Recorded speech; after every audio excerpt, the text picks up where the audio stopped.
Dans un monde où nous vivons entourés de blasters relativement appréciés, avec des technologies fantastiques, des délires astronomiques, des modifications vertigineuses, ainsi que des blasters tout simplement drôles et amusants, il subsiste pourtant encore une malédiction. Une malédiction qui fait couler des larmes sur encore trop de personnes aujourd'hui.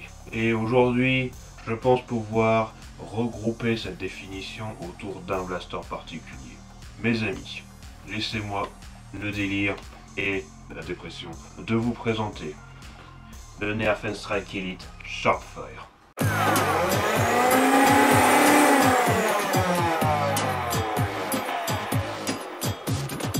Bonjour, bonsoir à tous, ici l'amiral du MCZ. Vous n'êtes pas sans savoir que le Sharpfire est probablement l'un des blasters les plus détestés du monde. Alors je sais que depuis on a eu des perles de la part d'Hasbro, que ce soit le Warden qui était mauvais, parce qu'aujourd'hui il a été réparé, il y a eu des nouvelles versions qui sont sorties qui sont bien mieux. Le Warden, j'oserais dire, est un bon blaster maintenant. Mais des perles on en a eu avant même le Sharpfire, le Deploy par exemple est un bon exemple d'un blaster détesté de tous. Mais la différence entre le Sharpfire et le Deploy, c'est que le Deploy lui il fonctionne.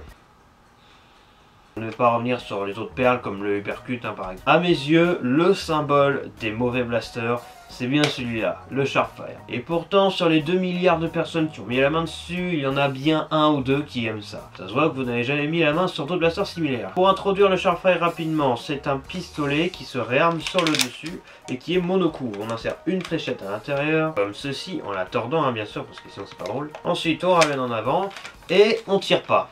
Normalement si on tire, mais vous allez voir dans cette review que le système de celui-là est particulier. Donc, on tire.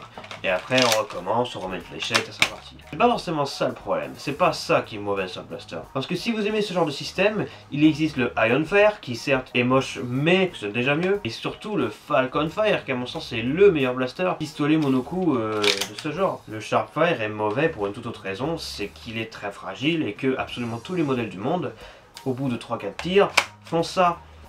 Ça ne tire pas. En fait, la pompe ne tire pas à l'avant. On est obligé de le tenir comme ça. Et les performances sont vraiment pas terribles. Mais bon, il y a des ajouts par rapport aux autres pistolets du genre. C'est modulable. Yes. C'est parti pour la review.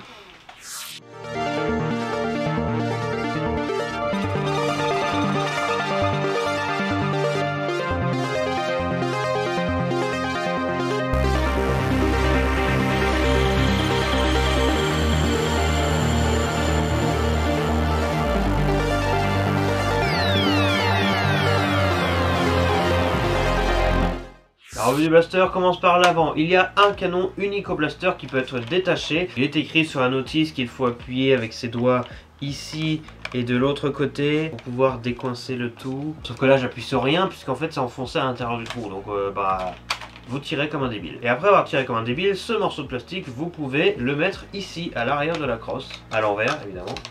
On est logique. Et donc vous avez un pistolet bien plus court et qui tirera mieux. Mais en principe, quand on dit d'un canon que plus il est long, moins ça tire bien, c'est en particulier puisque les fléchettes ont tendance à frotter dedans. Mais là c'est encore pire. La tâche est en dessous. Je mets le canon, constatez la gravité faire son travail. Ouais, le canon pointe vers le bas. À moins que vous ayez des yeux très abîmés, je pense que vous voyez clairement que ça tombe. Donc là, la fléchette fait bien plus que de frotter, elle cogne carrément le haut du canon, et donc forcément les performances sont vues à la baisse. Cette blague. Mais ce canon est unique au blaster, donc il n'ira nulle part ailleurs. À l'arrière du blaster, il y a une crosse que je viens de frapper, mais elle est extrêmement fragile. Alors au début, non, mais à force, vous verrez qu'elle, comme le canon, elle va bouger dans tous les sens. Et la fixation sur le mien a pété. Ici, vous voyez le plastique est très blanc. C'est parce qu'en fait, il a cassé en fait. Normalement, ça bouge pas comme ça. Normalement, c'est fixe, ça bouge pas. Et le plastique pète assez rapidement à l'intérieur, à peine tu forces sur la crosse. Du coup, la vis qui est à l'intérieur, il faut la dévisser, enlever la pièce, puis la remettre et revisser plus fort que ses vissés de base. Bref, c'est une question de plastique. Et les 2-3 personnes qui se plaignent des premiers Elite 2.0, franchement, vous n'avez pas connu le Sharpfire, ça se voit. Pour enlever cette même crosse qui est à l'envers, ça donne une esthétique plutôt sympathique, mine de rien. Il faut appuyer sur le bouton en dessous. Hop là. Et chose à savoir, il y a le même trou à l'avant du blaster, car oui, vous pouvez mettre la crosse à l'avant du blaster, donc on fait passer dans le canon comme ceci, et on clipse. Ça donne un esthétique bizarroïde, mais sympa quand même, et vous pouvez enlever le canon pour le mettre encore une fois dans la crosse à l'envers. Et du coup ça forme ce magnifique bloc qui traîne là depuis un peu plus de 5 ans maintenant dans le placard là. Et ça fait 5 ans, 6 ans que je l'ai cette merde, donc bon. Après on peut toujours tirer, mais le problème c'est que ici et ici on a les cales finalement de la crosse qui nous empêchent de ramener complètement en avant, ou du moins si on le fait, la crosse va un peu se détacher du truc. Mais ça tire mieux. Maintenant, un truc que je vous déconseille absolument, c'est vraiment de prendre la crosse comme ça. C'est possible, mais c'est tellement fragile que vous allez juste, au bout d'un moment, péter la fixation. Moi, il est déjà pété, donc ça fait rien et j'ai réussi à le reconstruire, on va dire. Deux petits bonus sur cette crosse, ceci dit, on a des porte-fléchettes pour stocker jusqu'à 1, 2, 3, 4, 5, 6 fléchettes. Et voilà. Et ensuite, bien les abîmer en passant comme ça sur le côté, hein. Bon, ça, c'est naturel. Et en les abîmant encore plus en les mettant dans le blaster, puisque ça tord les fléchettes quand on les met à l'intérieur. Hop là, ça ne tord pas trop non plus, mais quand même. Il y a également une espèce de clip, car oui, la crosse peut servir de holster. Donc j'ai mis le blaster comme ceci. Et grâce au clip, je peux l'attacher, une petite poche de montre qui sert à rien. Là. Voilà, on est pas mal. On a un holster, on se balade avec notre arme. Sauf que lorsque vous voulez la prendre, alors petite particularité, quand c'est à l'avant que la crosse est attachée, il n'y a pas besoin d'appuyer sur le bouton pour la détacher. Maintenant, imaginons, attendez. Voilà. Le problème c'est que, imaginons même si ça marchait, peut-être essayer, ça va peut-être marcher cette fois. On va sans le canon parce qu'avec le canon c'est vraiment nul. Il faut que le blaster soit armé, on est d'accord. Sauf qu'on a encore ce problème de la pompe qui ne change pas, donc j'ai réarmé mon blaster. Je le mets ici, un méchant arrive, et la crosse vient avec moi et ça tire pas. Et je suis désolé, mais un blaster qui se tient à deux mains, ça va ailleurs qu'un pistolet. Un pistolet, en principe, tu peux tirer à une main. Là, je suis obligé d'en avoir deux. Ce n'est pas normal. Et à moins que je dise de l'AD, vous pouvez me contredire en commentaire, mais il me semble que les deux autres blasters comme ça, Ironfire et Falconfire, n'ont pas ce gros défaut. C'est le plus gros défaut du blaster et c'est ce qui gâche tout.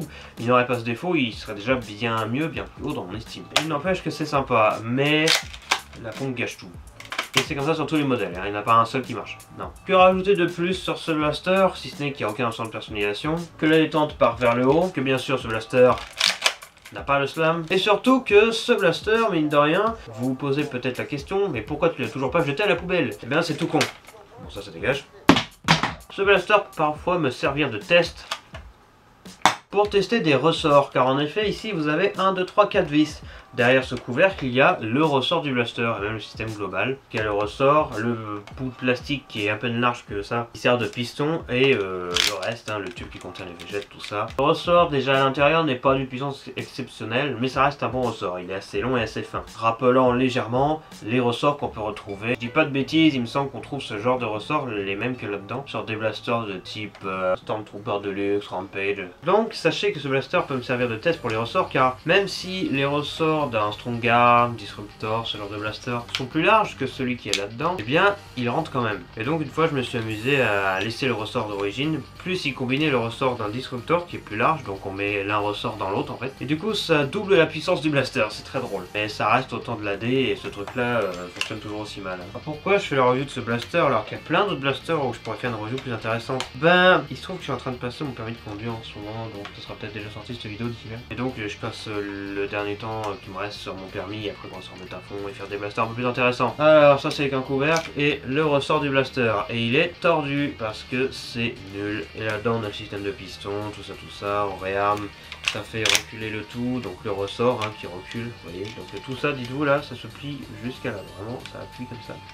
Ensuite ça ramène vers l'avant, ça c'est le piston, il est toujours là, il est coincé grâce au petit clip que maintient la détente, et quand on appuie sur cette même détente, ça avance grâce à la puissance du ressort. Et donc parfois comme le Disruptor, Strongarm et compagnie ont des ressorts plus larges, je le mets dedans avec et ça fait un combo et tout. Pas une review normale, je sais, mais il y a tellement rien à dire d'intéressant sur ce blaster que j'ai pas envie que la vidéo dure 3 minutes. Voilà, comme ça vous aurez vu l'intérieur, parce que je crois que personne ne le montre ce truc là. Bah moi je vous l'aurais montré. Si seulement ça avait été un bon blaster de base, ça aurait été bien plus utile aux yeux des nerfeurs. Je suis obligé de tenir parce qu'une main, vous voyez, et je suis en train de me défoncer la main là.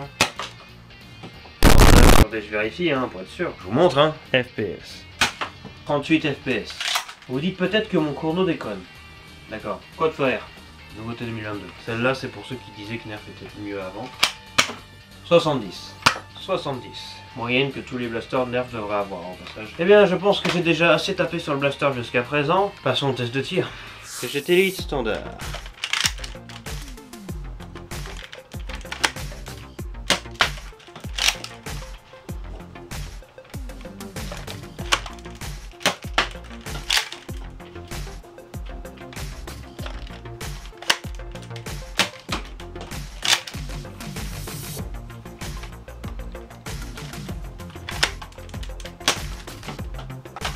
sans le canon.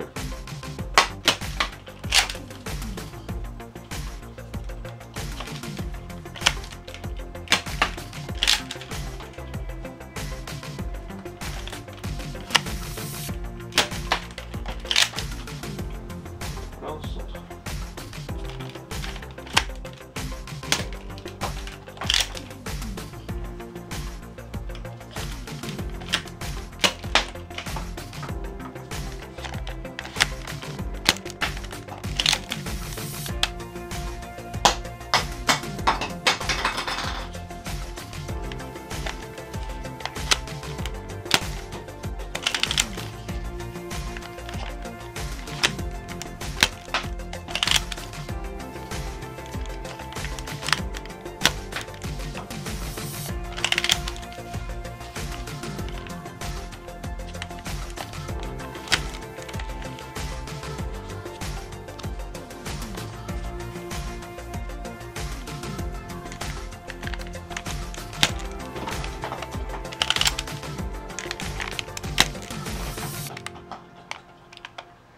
Je dirais quand même un peu le hands up sur Splatoon, non? Ah bonjour. Analyse de tir, comment ça s'est passé? Eh bien ça s'est ni bien passé ni mal passé. C'était juste un ennui profond.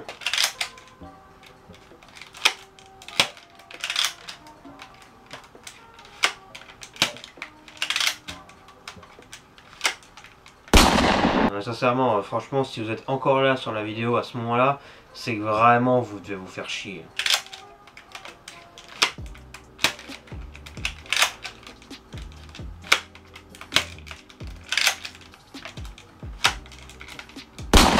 La précision est plutôt moyenne, la portée est absolument démoniaque.